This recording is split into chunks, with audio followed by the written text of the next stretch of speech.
What's good, YouTube? It's Jay here, and today I thought I would talk about the weirdest Uber Eats experience that I've ever had so far. So as we all know, the number one way that I financially try to support myself right now is through Uber eating, which is a very easy-ish job to kind of do. You got to really pick and choose what kind of orders you go after. Overall, it's a very chill activity. It's a very fun activity, especially for somebody like me that loves driving. But I've had one particular situation that was a little freaky, and I won't clickbait the entire title with top worst Uber Eats stories, terrified, scary, you know, something generic.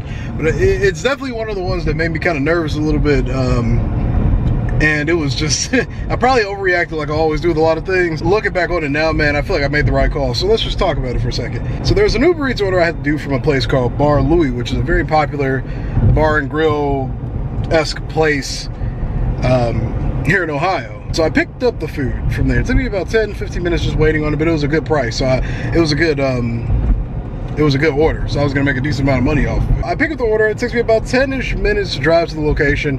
I get there, I knock on the guy's door, and I knew the neighborhood it was in. It was called Shaker Heights. It can be a little bit sketchy depending on what part of it you go to. I get there, I get to the house, I knock on the door, and a dude in a black hoodie with locks comes out. And that doesn't normally bother me because I mean it's not uncommon for a black dude to have locks and you know, being a black hoodie. That didn't bother me. I'm not on no stereotypical type stuff. What scared me though was, as I'm handing him the food, I have a skull cap on and a mask on, so all you can see is my eyes, but I'm handing him the food and another guy comes up behind him, and then I did not hear these guys, but something instinctively told me to look to my right. There were two guys in a red and a blue hoodie just standing right next to me all of a sudden. Now, I know that doesn't sound like much on paper, but it was at like 9 at night. It was at like 9 p.m. at night. They didn't do anything. They might have just been wondering who was knocking on their front door, and they might have been outside already, so they just came to check on it. But man, it was horrifying to just be, you know, sitting there handing this guy the order, and suddenly two people are just right next to you. So I handed them the order, say, "Here you go," and I kid you not, I sprinted. I ran to my car.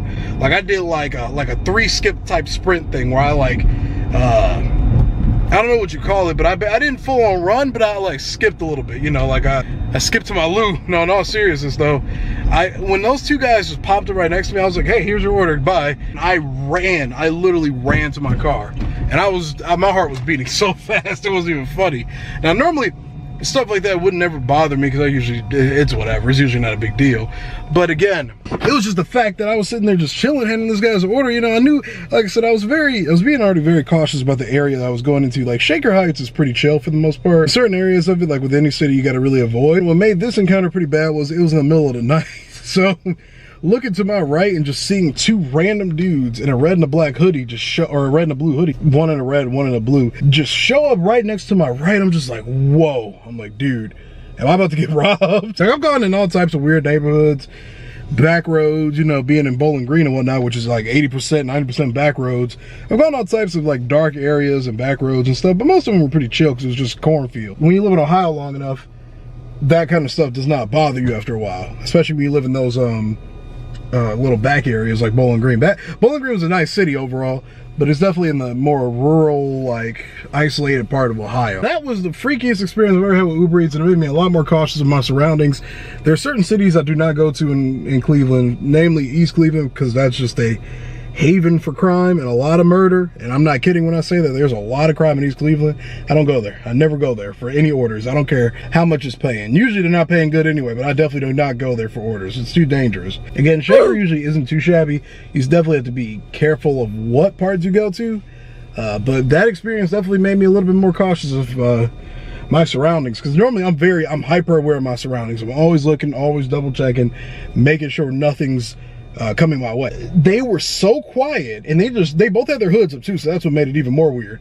But they just popped up right next to me, kind of like maybe about like a solid like 5-6 feet away, and I just looked to my right and I'm just like, I'm like, where did you, whatever. I was like, whatever. I was like, here you go, man. I ran, and I probably looked silly running, but it was just like, they both had their hands kind of on their sides. It's like, you don't know what they got, like if they got a gun or not, you know?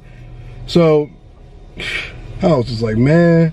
But yeah, I'm a lot more careful with my Uber Eats than I was weeks ago. Mom, I know you're gonna watch this. So I'm okay. I'm not gonna die. I'm not gonna do anything crazy. I'm always very aware of my surroundings, but that was definitely one of those moments like, oh snap. If you're doing Uber Eats, be careful. Be very, very careful. You know your neighborhoods. Just be very, very hyper aware. Thank you for watching. Hopefully you enjoyed the video. Be sure to leave a like on it. The YouTube channel is almost at 2,000 subs. We are almost at 2K subs, man. Be sure to subscribe to the channel, man. Be sure to check out all the other videos. I've been doing a lot more Yu-Gi-Oh content on my channel ever since Yu-Gi-Oh Master Duel. I need to shave, dude.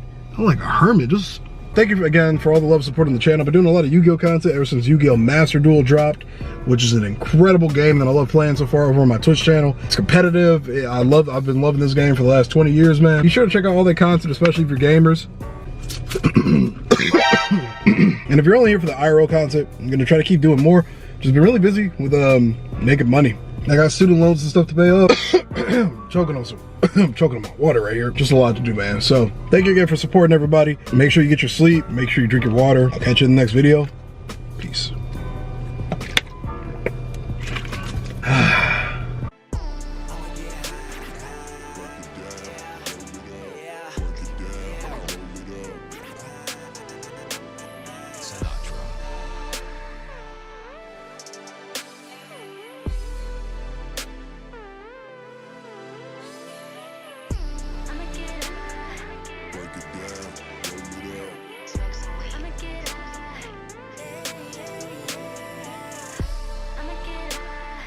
Break it down.